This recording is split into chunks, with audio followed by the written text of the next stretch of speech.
The folder hit the table before she even pulled out her chair. Nadia Hassan had been awake since 4 in the morning, not because of nerves, not because she was afraid. She had been awake because the East Foundation delay report had been sitting inside her bag since the night before her first day, and she had spent 3 hours on her kitchen floor cross-referencing contractor schedules, material delivery windows, and subcontractor availability, windows that nobody at Harwell Construction had bothered to look at in 6 days. 6 days. The site had been bleeding time for 6 days, and nobody had touched the report.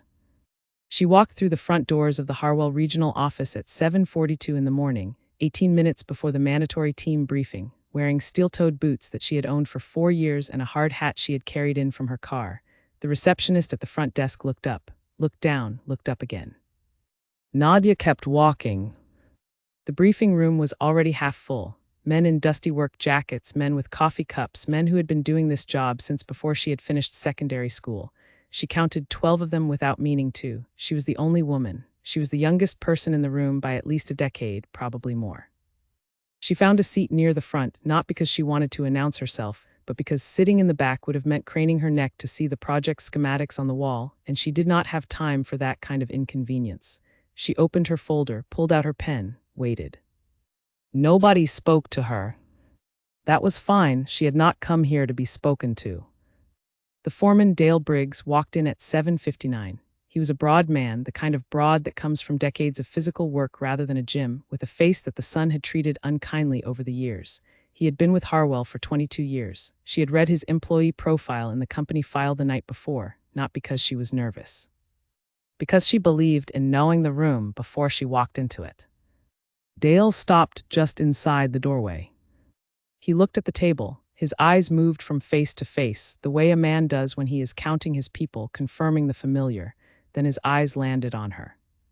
He held the look for 3 seconds.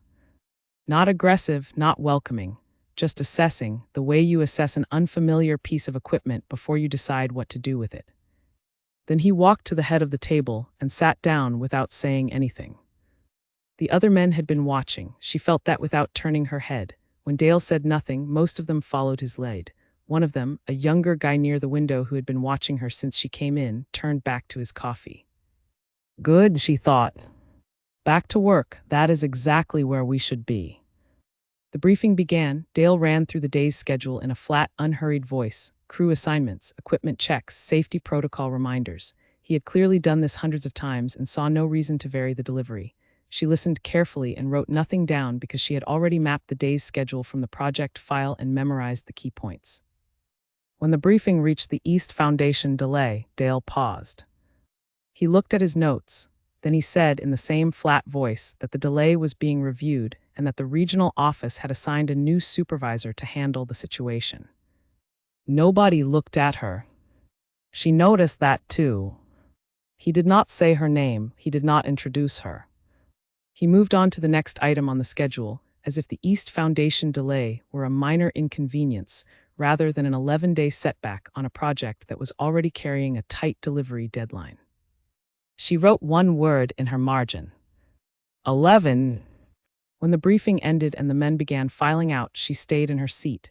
Dale gathered his papers at the head of the table. She waited until the room had mostly cleared, then stood and walked to him. Dale, she said, I'm Nadia Hassan. I'm the new project supervisor. He looked at her, not unkindly, but not warmly either, the way you look at someone you have not decided about yet.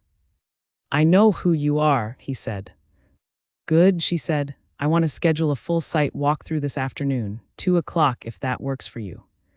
I want to see the East Foundation work in person before we talk numbers. He studied her for a moment. 2 o'clock is crew break, he said. I know, she said. That's why I picked it, less foot traffic on the east side. Another pause. He nodded once, the kind of nod that is not an agreement so much as a permission to proceed. 2 o'clock, he said.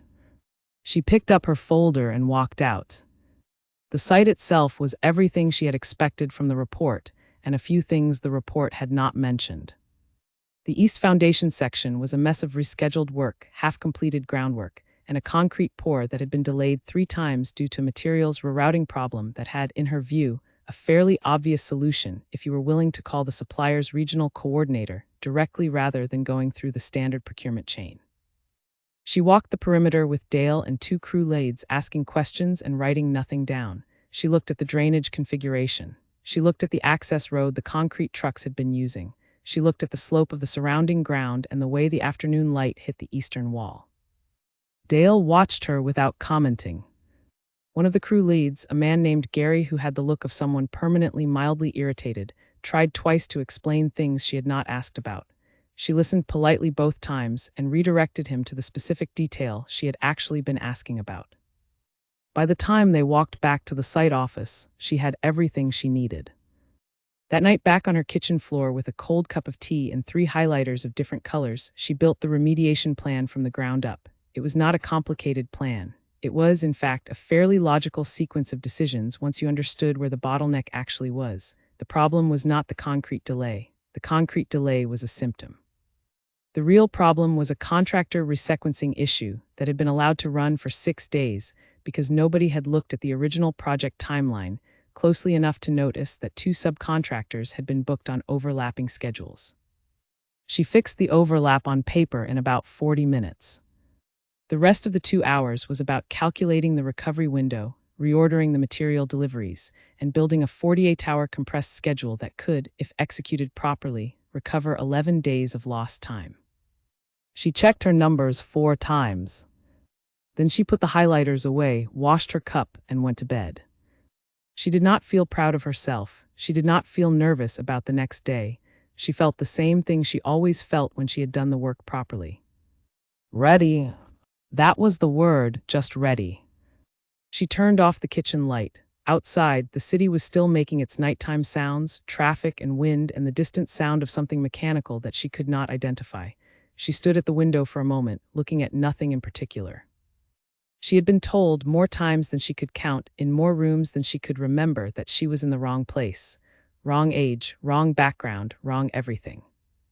She had heard it so many times that for a while when she was younger she had started to believe it, not completely, not all the way down, but enough to make her quiet in rooms where she should have spoken, enough to make her second-guess plans that she already knew were right.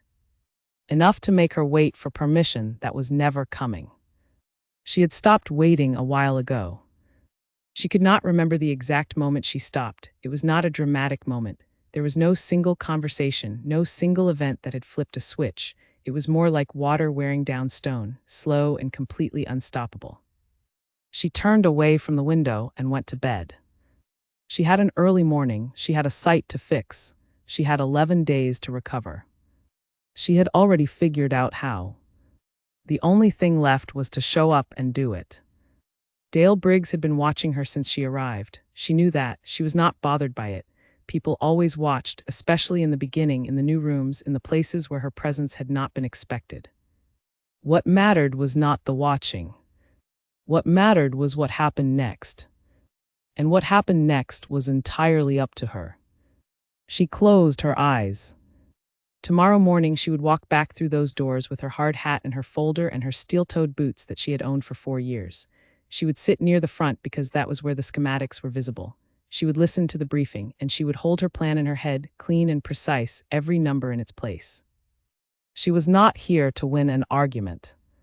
She was here to do a job. And she was very, very good at her job.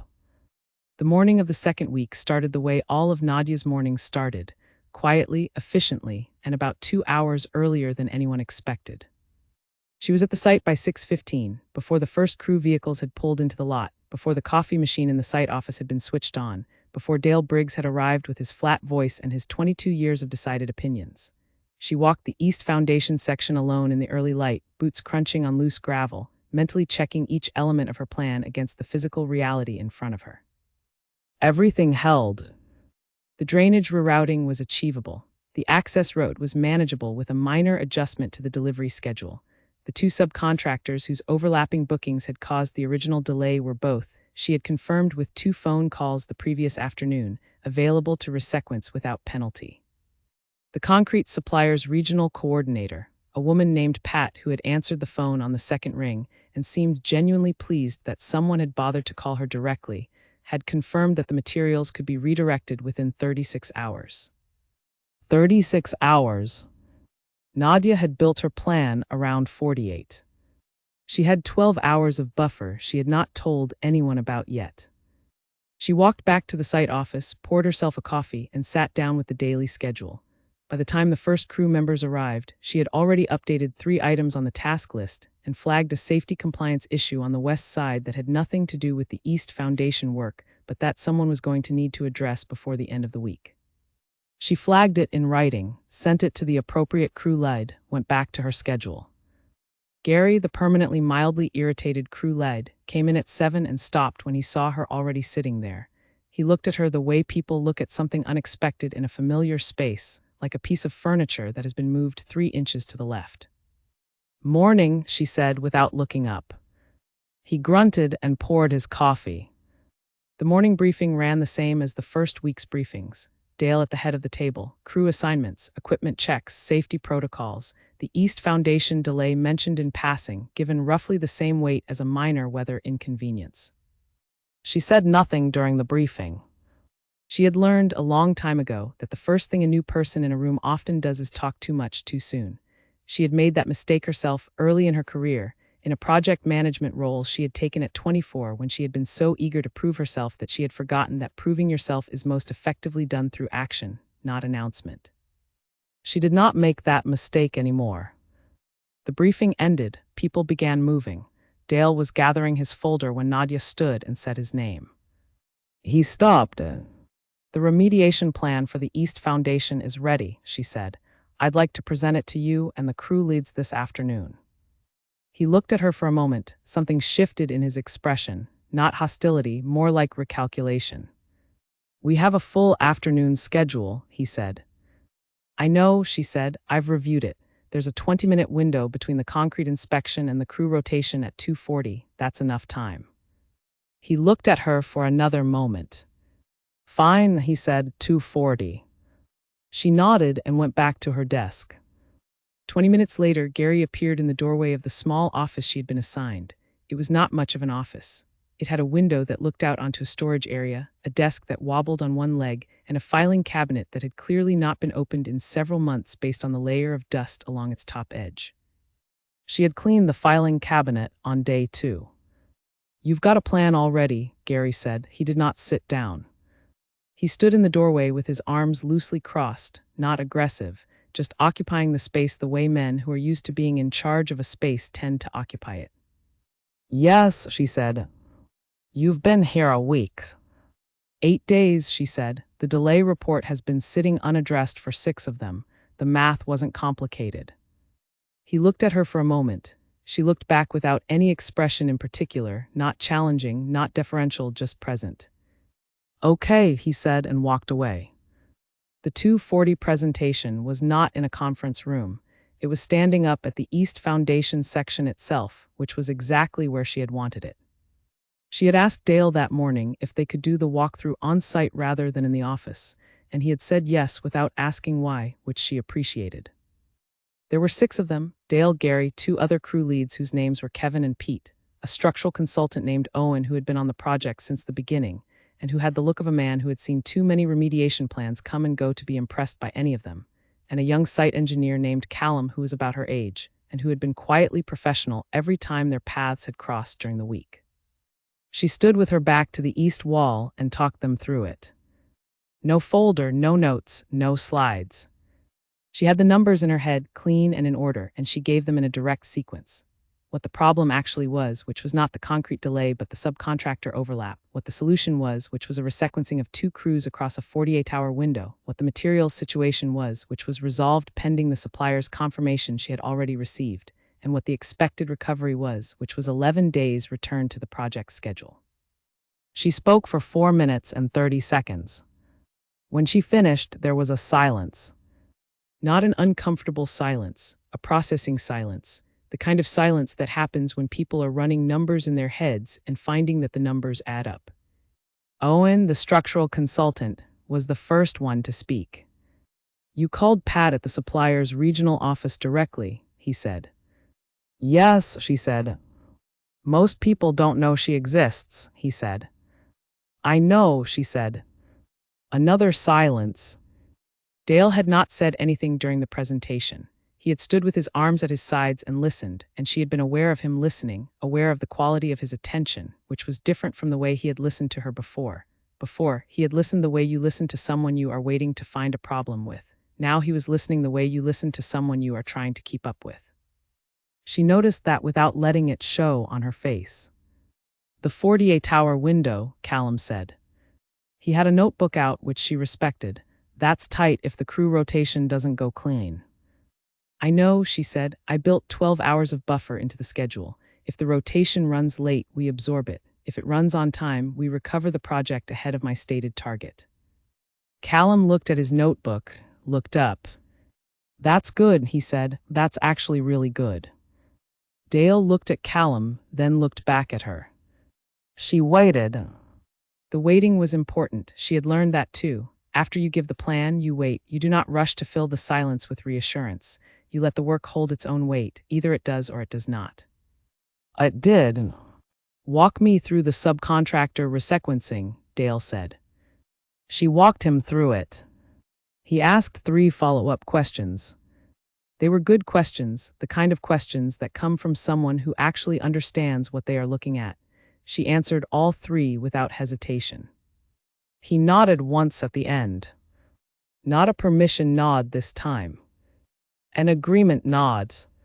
She started to turn toward the access road to point out the delivery adjustment, and that is when it happened. The ground on the east side had been uneven all week, a ridge of compacted gravel running parallel to the wall that she had mentally noted on day 2, and that she had been navigating carefully every time she walked this section. She had navigated it correctly every single time before this moment. This moment, her boot caught the edge of the ridge at a slightly different angle, and before she had time to process what was happening, she had stumbled sideways and walked directly into Dale Briggs, who was standing 2 steps to her left.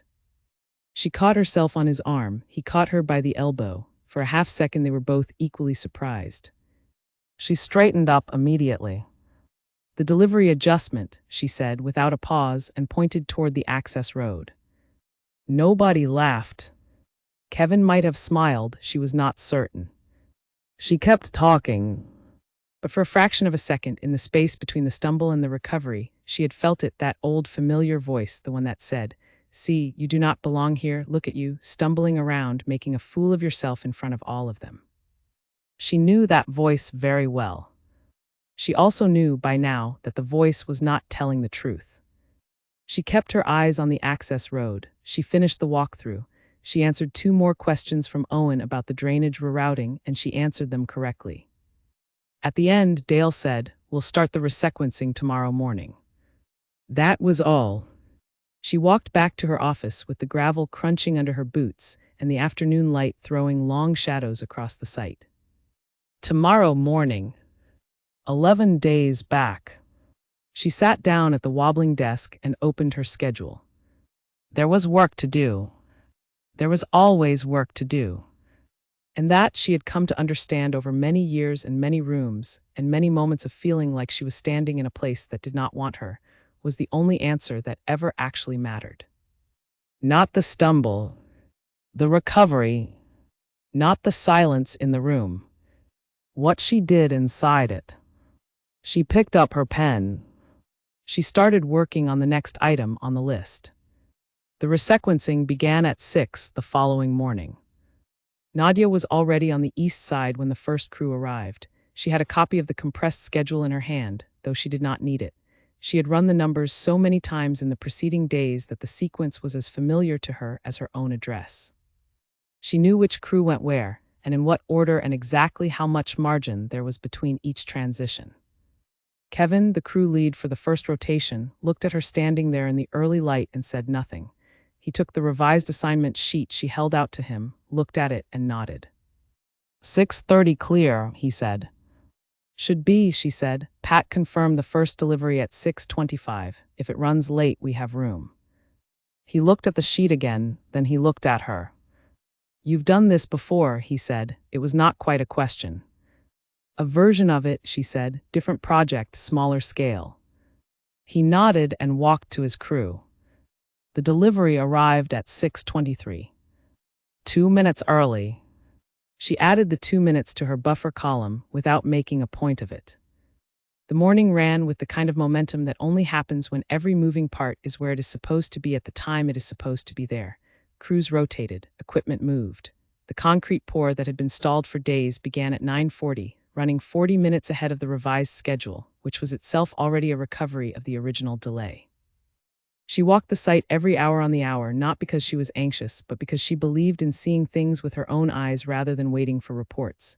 She talked to the crews directly. She did not hover. She asked specific questions, got specific answers, and moved on. The men she spoke to were professional and to the point. Most of them had stopped giving her the measuring look by the end of the first day of the resequencing. Not all of them, but most. Gary caught up with her near the south entrance at around 11. 40 minutes ahead, he said. He sounded mildly startled, as if 40 minutes ahead were a weather phenomenon he had not predicted. I know, she said, we lose some of that back on the crew rotation this afternoon. The second concrete load comes in at 2, and there's a 15-minute overlap with the subcontractor changeover. We manage it, and we're still about 22 minutes net ahead by end of day. He looked at her. You're tracking all of that in your head, he said. Yes, she said. He said nothing for a moment. Right, he said, and walked back toward the east side. Callum found her at her desk during the lunch break. He knocked on the open door, which she appreciated, and held up a folder. The structural sign-off on the east drainage configuration, he said. Owen reviewed it this morning. He said the rerouting design is clean. She took the folder, opened it.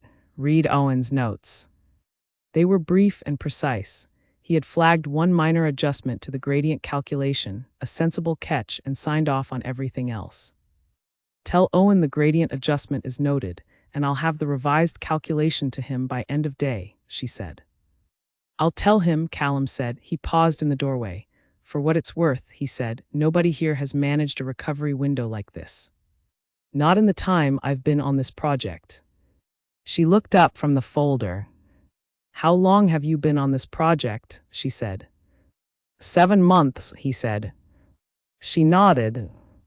Thank you, she said. He left. She went back to the gradient calculation. Dale did not appear on the site until after 1. She saw him pull into the lot from her office window, walk to the east foundation section, stand there for a while looking at the progress, and then walk to the site office. She heard his boots on the floor, heard him stop in the doorway of her office. She looked up.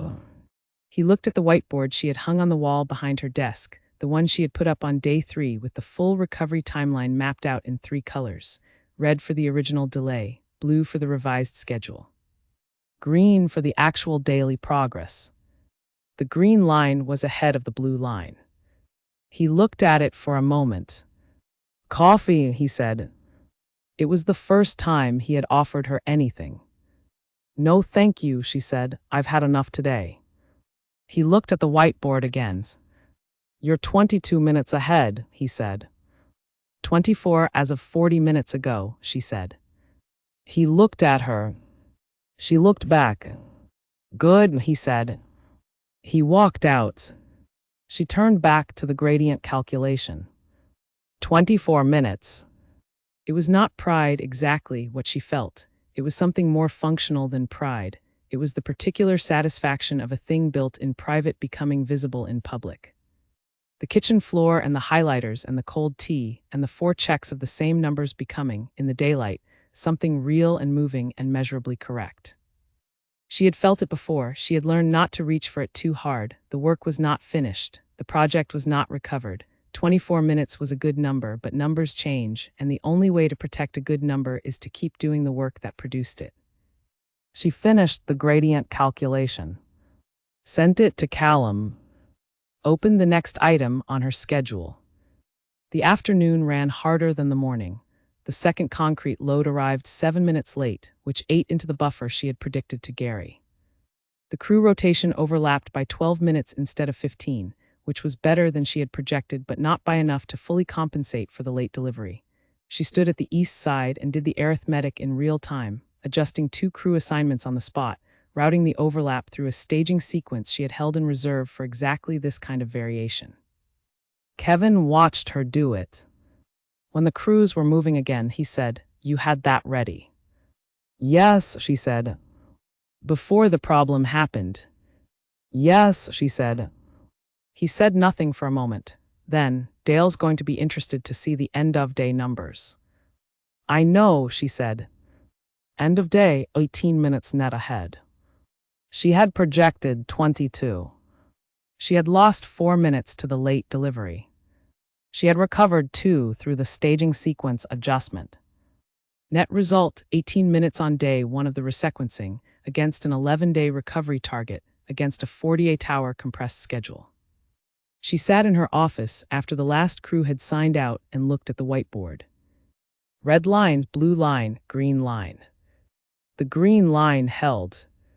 Not perfectly. Perfectly would have meant nothing had gone wrong, and things always go wrong on a live construction site. Perfectly was not the goal. The goal was a buffer, a plan, a recovery mechanism for when the plan encountered reality. She had all 3.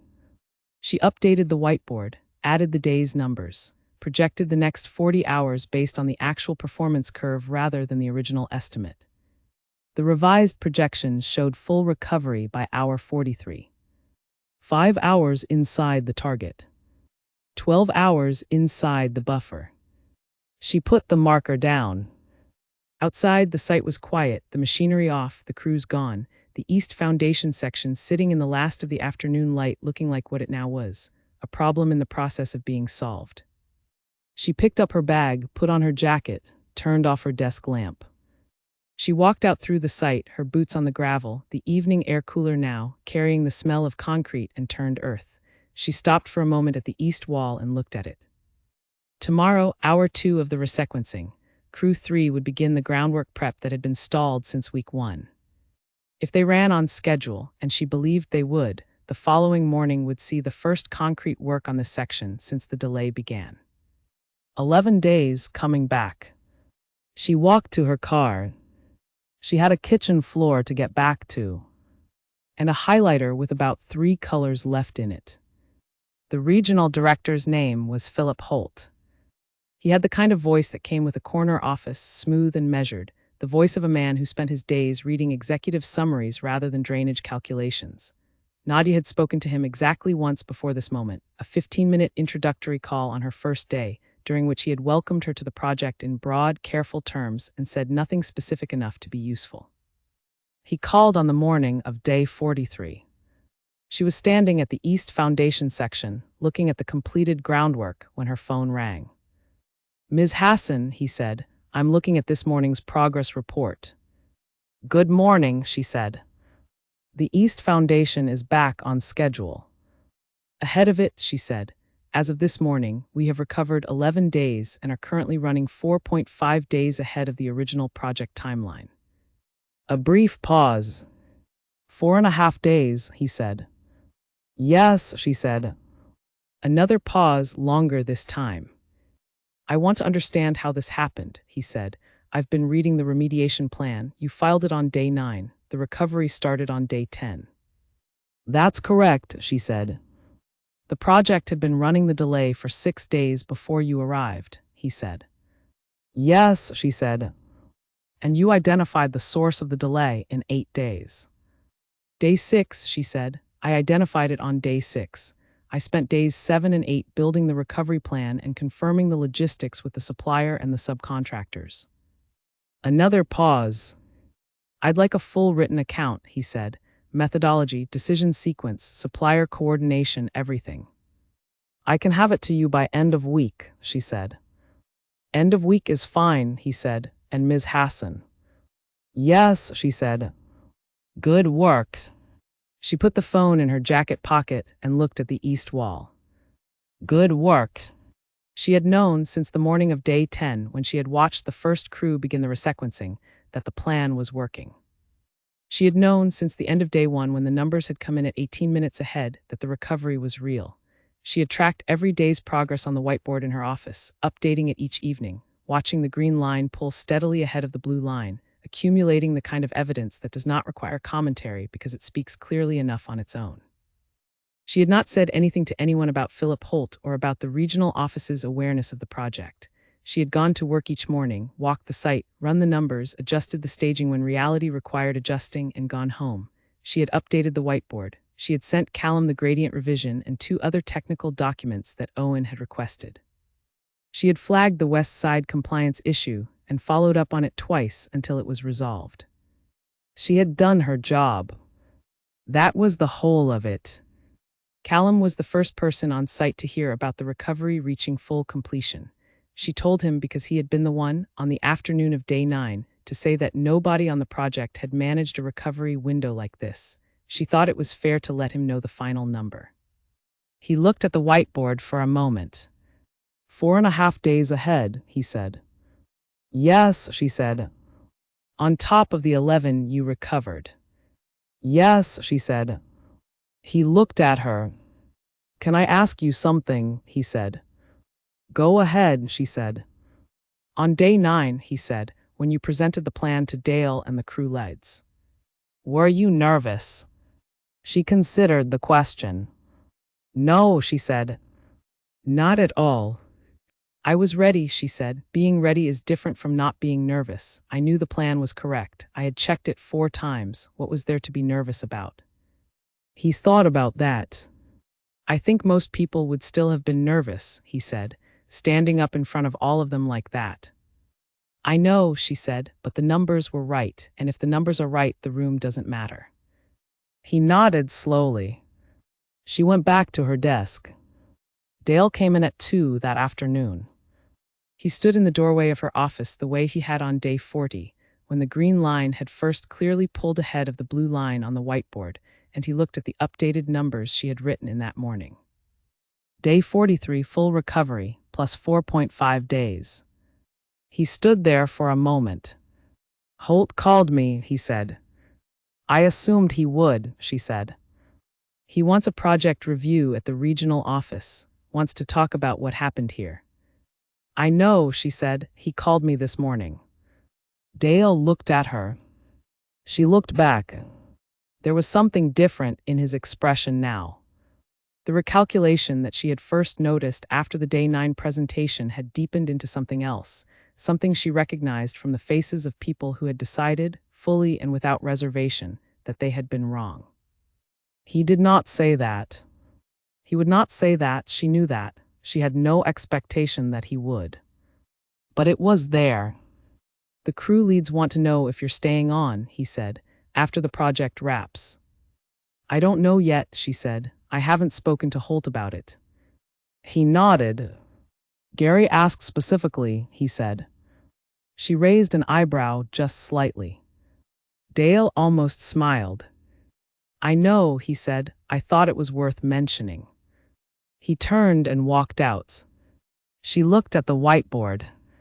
Gary, the permanently mildly irritated crew lead who had tried to explain things she had not asked about on the day 2 site walkthrough, who had come to her office on day 1 of the resequencing sounding mildly startled by the 40-minute lead, who had watched her adjust the crew assignments in real time on the afternoon when the concrete delivery ran late and said nothing for a moment before walking away. Gary. She allowed herself a small, private smile. Then she opened her email and began drafting the methodology document for Philip Holt. The wrap dinner was at a restaurant in the city, not far from the Harwell regional office. It was a long table, the kind set up for a group, with name cards and a private room and a bar that had been open since 6. She arrived at 6:45, which was 15 minutes after the official start time, not because she was making a point, because she had been in her office until 6:30 finishing the final project closure documentation, and she had not wanted to leave it incomplete. Philip Holt was at the head of the table. He was older than she had imagined from his voice, silver-haired and precise in his movements, with the kind of careful attention in his eyes that suggested he had spent a long time learning to listen before he spoke. He stood when she walked in and shook her hand. Ms. Hassan, he said, it's good to finally meet you properly. Likewise, she said. She found her name card. It was near the middle of the table. Dale was 4 seats to her right. Gary was across from her. Callum was at the far end, already talking to Owen. The dinner was unhurried. There was food and there was conversation, and there was the particular kind of easy noise that comes from a room full of people who have been through something difficult together and come out the other side of it. She ate and she listened, and she joined conversations when she had something worth saying and stayed quiet when she did not. Holt stood up near the end of the meal. He said that the project had delivered an outcome that the company had not seen in 11 years, ahead of schedule, under budget, with a mid-project recovery that had taken an 11-day deficit and transformed it into a 4.5-day surplus. He said a lot of people had contributed to that outcome, and he named several of them: Kevin, Pete, Owen, Callum, Gary. He paused, and the person who looked at 6 days of unaddressed delay, he said, identified the root cause in 8 days and delivered a recovery plan that worked exactly as designed in her first assignment as a project supervisor. He said her name. 60 people clapped. Dale clapped. He clapped first. She stood and said thank you once without elaborating and sat back down. Later in the parking lot, with the restaurant noise fading behind the closed door and the night air cool against her face, she was walking to her car when she heard footsteps behind her. She turned. It was a young man she recognized from the site. First year on the job, still learning the pace of things, still carrying the slight uncertainty of someone who had not yet figured out where they fitted into the structure of the work. His name was Owen too, though nobody called him that to avoid confusion with the structural consultant. Everyone called him by his last name, which was Garrett. Garrett, she said. Ms. Hassan, he said. He was slightly out of breath from hurrying to catch her. I wanted to ask you something, if that's okay. Go ahead, she said. He took a moment to order his question. Day 9, he said, when you gave the plan, all of them standing there, Briggs and Gary and Owen and everyone. He paused. How did you do that? How did you just stand there and give it without, I don't know? Without it getting to you. She thought about it. The parking lot was quiet. Somewhere in the distance, a car alarm ran through its cycle and fell silent.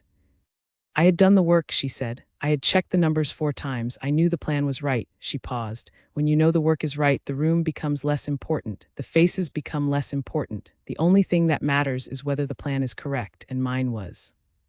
He nodded slowly. But what if they hadn't listened, he said. What if Briggs had just shut it down? She considered that.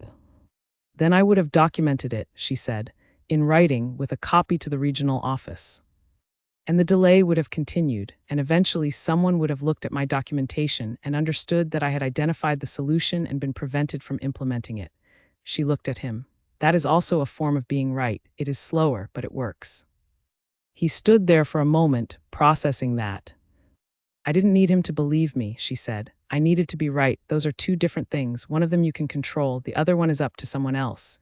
She picked up her keys. Always do the one you can control. Do it completely. Do it 4 times if you have to. The rest tends to follow. He looked at her for a moment. Thank you, he said. She nodded.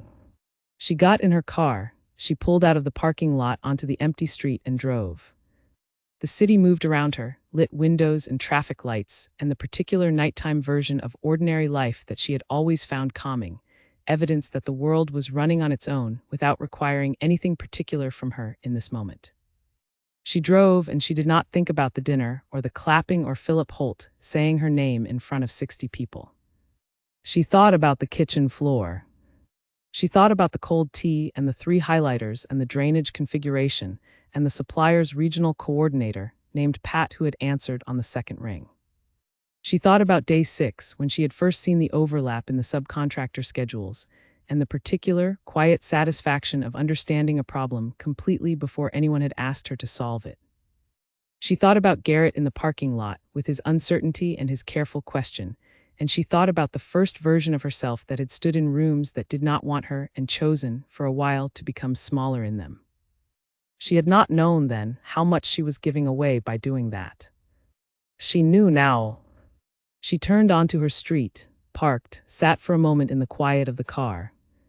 Tomorrow she had a meeting with Philip Holt to discuss next assignment. She had 3 questions she wanted to ask him. She had already written them down. She was not nervous. She was ready. She got out of the car, walked to her door, let herself in. The kitchen light came on. There was a highlighter on the counter, sitting next to a stack of project files she had brought home the previous evening. She put her bag down. She put the kettle on. She sat down at the table with the files and the highlighter and the quiet of her own apartment around her, and she started reading. She had work to do. She always had work to do. And she had never once needed anyone's permission to do it.